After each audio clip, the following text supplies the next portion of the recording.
Ano nga ba ang tayutay?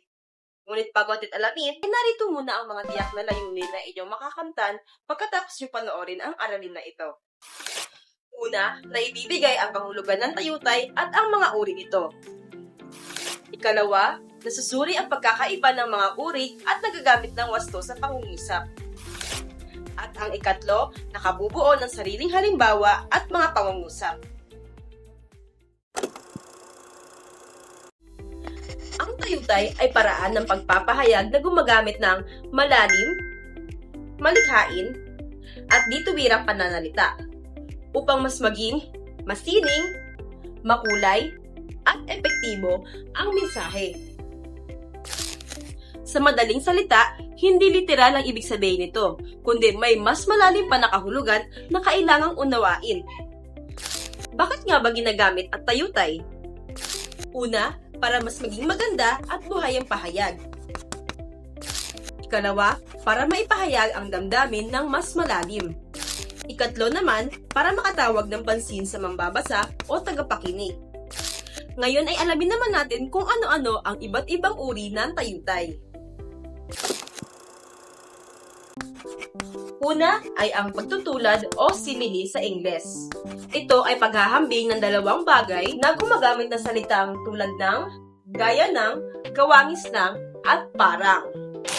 Halimbawa, kasing kinis ng seda ang kanyang balat. Ikalawa ay ang pagwawangis o metapora. Ito ay direktang paghahambing na hindi gumagamit ng mga salitang tulad ng at parang. Halimbawa, ikaw ang araw sa aking mundo.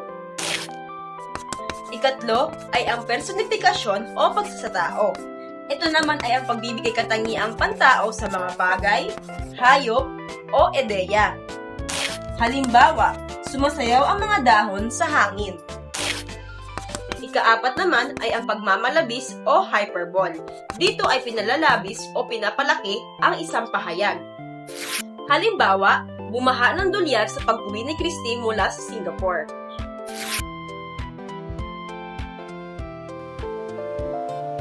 Gaya ng hangin, hindi siya mahawakan. Ay, tanghali na nakailata ka pa. Umangon ka na dyan. Umulan na mamaya na. Siya ang ilaw ng tahanan. Humiti ang araw sa umaga. Dalawang bundok na gawain ang dapat kong tapusin. Iyan ay iilan lamang sa mga pangunahing uri ng tayutay. Ito rin ang kadalasang ginagamit sa mga pangungusap o mga pahayag. Kung may natutunan ka sa video na ito, isave mo na para maibahagi mo rin sa iba. Paalam!